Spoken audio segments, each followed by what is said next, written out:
It is Christmas time. Hi, welcome to update 100 million. 36?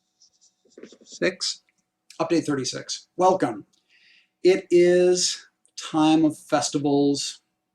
So many festivals going on. So I got a bunch of stuff to talk about this time, and it's going to get pretty wild.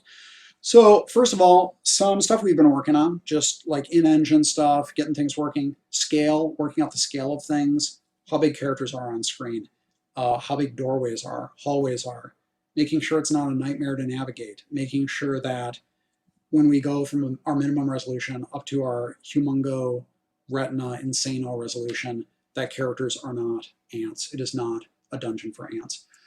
And that's all been going pretty well. It is kind of weird when you're working in a 2D, 3D game and scaling and making sure that everything goes together well.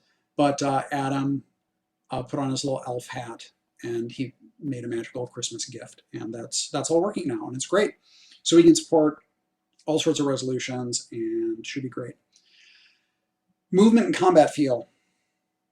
Real darn important in this game. You got a party, they're running around, people are moving at different speeds, doing crazy things.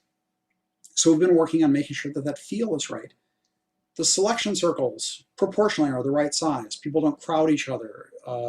They can block each other when you want them to block each other. If you want to make a wall of melee insanos and beat the crap out of someone without them getting to your precious little, flabby arm wizard, you can do that. So making sure that that feels good. We've been working on all that stuff. It's been great. Also doing some paper design of weapons and reasons why you use them, and then implementing them in game and seeing, is this actually good? Does this actually feel like you would understand what the heck is going on and you would want to actually use weapons for their intended purpose? So for example, just as some of the stuff we've been going through, slashing, piercing, crushing weapons, pretty common distinction in D&D. A lot of games have it. A lot of people have wondered if we're going to do something like weapons versus armor type. Probably not going to get that specific in terms of rock, paper, scissors sort of like conflicts, or counters, I should say. But we do have this idea of damage threshold as a, like this is what blocks damage that comes, most of the damage that comes through. If you've played Fallout New Vegas, damage threshold in our game is going to work similarly. And the way it works basically is you're slashing weapons pound for pound. If you compare it like a dagger to a stiletto, dagger is going to do more damage. Just like flat out damage, it does more. Piercing weapons, so then if you take that little stiletto, piercing weapons negate a certain amount of armor. So once armor kind of starts getting gnarly, that dagger is kind of like tink, tink, tink, not really doing much through the armor. The stiletto is just going through like butter. And then crushing weapons are the sort of, oh geez, this dude's armor is insanely thick. And then you basically just bludgeon that guy in his or her armor. Yeah, and so that's the kind of way that it works, and it seems to scale pretty well. When you see guys in no armor, you generally want to slash the heck out of those guys. Moderate armor, light armor, piercing, and then really ultra heavy armor, crushing. Get out your mauls, get out your flails. It's time for flails. Dual wielding flails. That is actually a great combo in certain circumstances. So want to make sure that those all feel good. Been testing that a lot. We'll be testing it more because there's a lot of stuff to go through.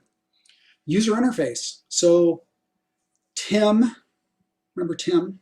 Good old Tim. Tim and I have been talking a lot about interface, look and feel, and also specific designs. So we've been talking about look and feel. It's important. Tim worked on Temple of Elemental Evil, which did some pretty cool stuff with interface. It was very flexible. It was very scalable.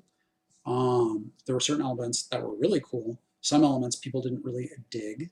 One of the things that we both agreed that people tend to not dig about the Temple interface, that they did like about the Infinity Engine interface, was the Infinity Engine interfaces tend to feel very solid. They feel like they're made out of things. If you look at Planescape Torment, lots of metal shadows, like it feels like a thing that light is being cast across. Baldur's Gate, Icewind Dale 2, those interfaces all look, and in the case of Icewind Dale 2, those were all actually built by Aaron Brown and rendered out from 3D.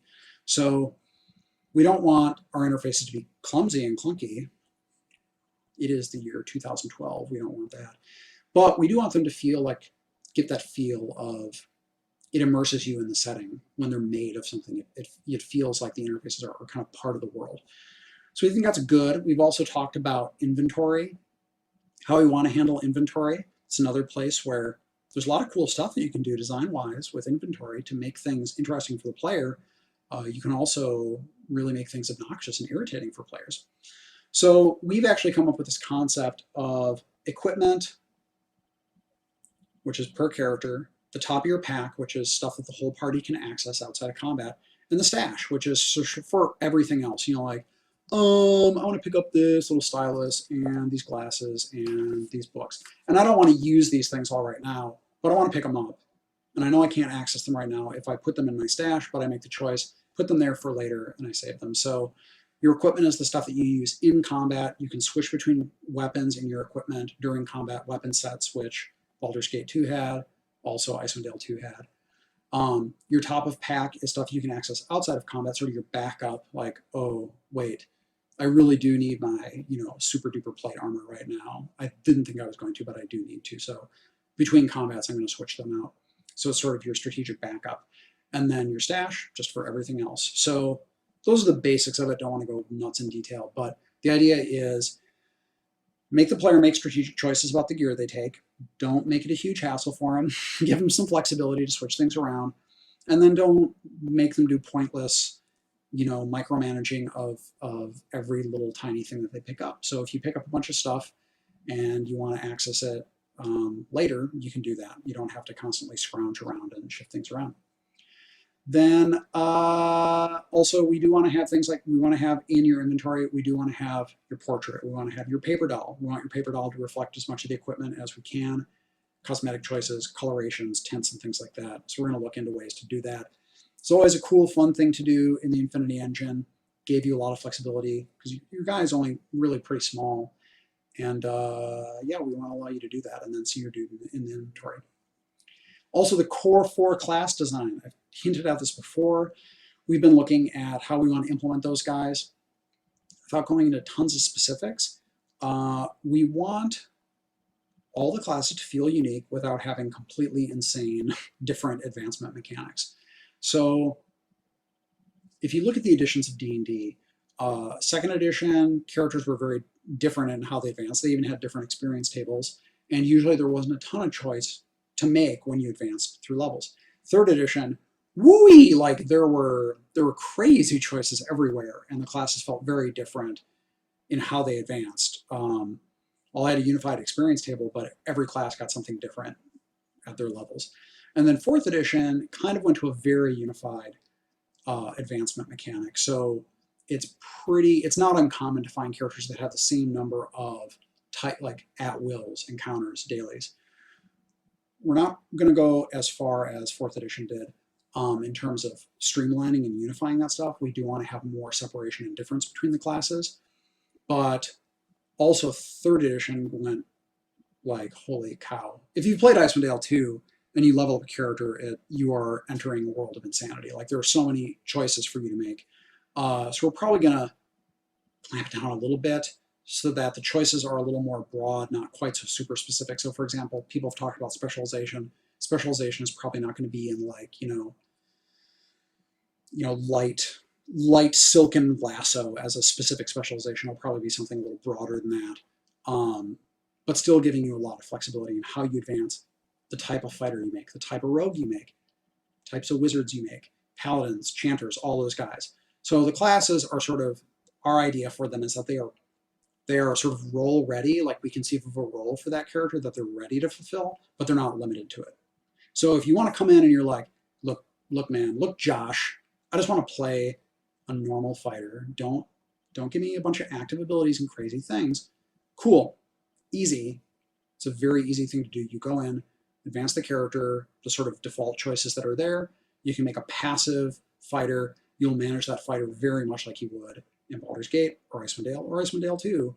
Modal abilities, passive things, give that character a sword or a pike or an estoc or whatever the heck they're good with, and then just go to town, very low maintenance.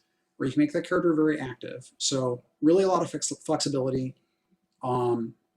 Even though it's a new system, we want it to feel like it has a lot of elements that you're familiar with. So that's the stuff that we've been working on.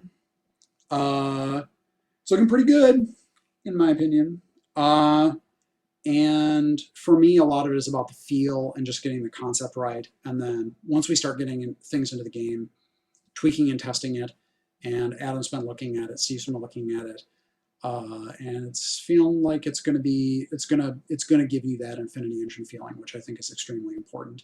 And even though there are going to be some things that are new and different, and we do want to advance the type of game that we're making, we don't want you to open it up and immediately go like, this is no way, man. This does not feel like, this is not my style of game. We want it to feel like it is that style of game. So hope that's a nice amount of information for you. And we'll be back after the new year with more info and cool things. So have a good end of year, and hopefully it's not the end of the world.